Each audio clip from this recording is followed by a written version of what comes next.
Hello everybody and welcome to 13Z, an upcoming hack and slash roguelike developed by Mixed Realms. This video is also sponsored by Mixed Realms, so big thank you to them. The best way I can describe 13Z is that it's third person Hades. Boom, that's it. If that's enough to pique your interest, check out the playtest on Steam now and be sure to wishlist the game for its early access launch later this year. Link in the description below. But fellas, let me tell you some more. This game is solid. The flow of combat is so smooth and so satisfying. The in-run upgrades are interesting and actually powerful, kind of a rarity in roguelikes these days, wouldn't you say? With further synergies unlocked depending on which elements you choose throughout your run. The animations, the enemy designs, and the visuals are all good. 13Z is just a solid experience all around. Oh, and did I mention that it has up to 4-player co-op? Get on over to Steam right now, boy! Right now, only 2 characters are available to play. Fox, who is melee, and Raven, who is ranged. I only played the Fox for this video, so I can't speak for the ranged playstyle, but what I experienced, again, was very fun. You have a light attack, which can be either spammed for a combo or held for a charge, a secondary attack whose function differs based on your current height, a dash, which can be held to traverse vertically or farther horizontally, and finally a special whose power grows based on your ki up to a max, which then greatly empowers it. The cool thing is that all of these abilities have movement and momentum baked into them. That's what makes this combat so smooth, and these abilities can be upgraded and modified based on which seals you choose during a run. There is a lot of variety in the combat, and even in the small time that I've spent with the demo thus far, I was able to basically make whatever build or playstyle that I wanted to work. For me, the special was my best friend as it gives full damage immunity and can recharge your ki during its use, which honestly is pretty broken, but hey, this is a playtest after all. But I said earlier that I feel a lot of recent roguelikes don't offer fun, powerful, even baseline interesting upgrades during runs. I am very happy to say that 13Z is absolutely not one of those roguelikes. Every single time that I cleared a room, I was excited to see what would pop out as a reward or rewards.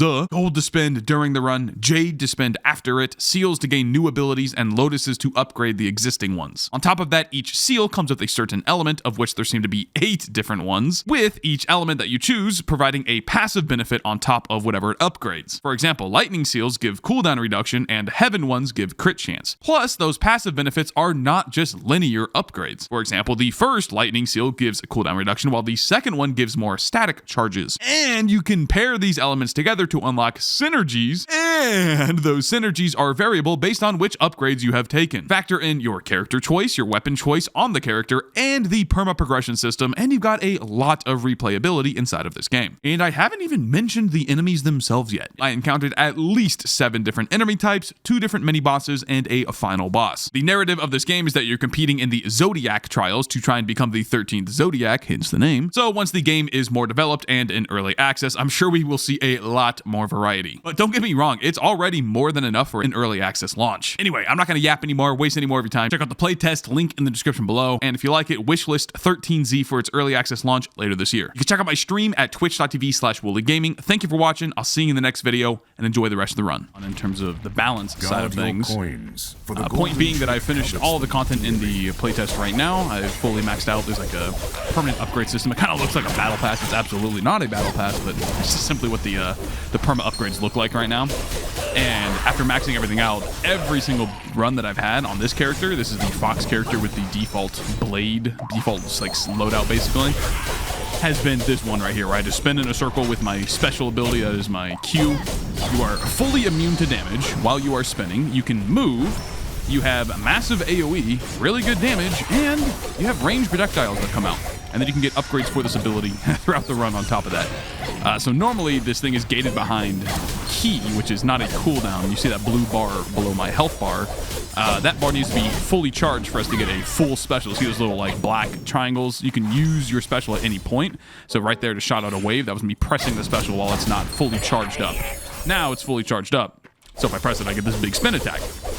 I think as you upgrade that perma tree, you can just get so much ki regen, and you also get ki regen by hitting enemies, and you can get the regen while you're spinning. So all of those things combined means that you basically have permanent uptime on the spin, which is absolutely busted.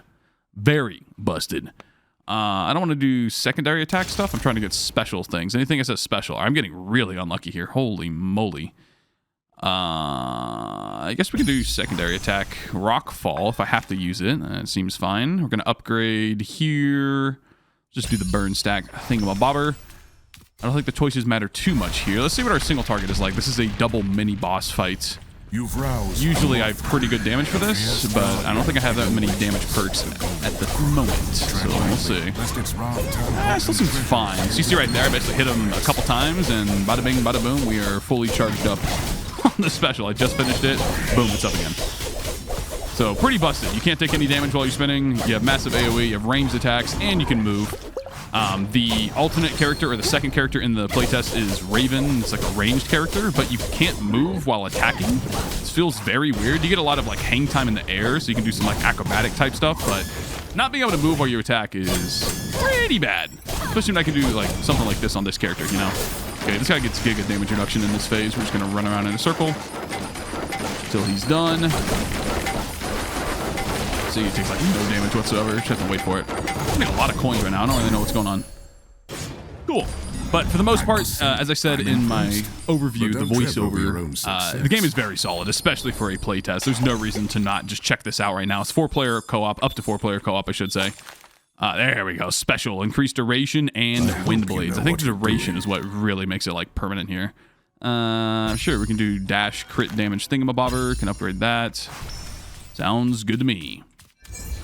I think this is a very, very, very solid base. The upgrades that you get throughout a run are very satisfying and at least interesting. Sometimes they're not like the strongest, but at least they're interesting. They have cool effects. Like there's been a couple, now that I've upgraded again that perma system, I start to get like cursed artifacts, so they have like a really big downside, but usually the upside is, you know, decent, but some of them are pretty dang good.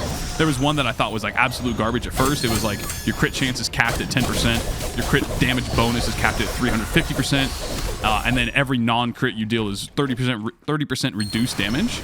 So, you know, you have a 10% chance to get, you know, quadruple damage, essentially. But otherwise, you're doing 30% less damage. And I was like, that's, like, pretty bad. But then the upgraded version was, like, 15% crit chance instead of 10. 500% crit bonus, and then you only get 10% reduced damage. Like, that was just busted.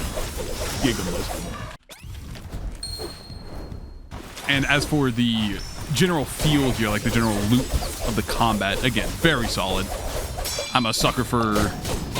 not mindless combat, but mindless in the sense that it's very enjoyable and not a lot of brain power. I guess it guys is mindless, okay? I like mindless combat. And right now, again, as the balance stands, just pressing the Q button, being immune to damage, spinning in a circle, getting giga AoE, that stuff's just fun.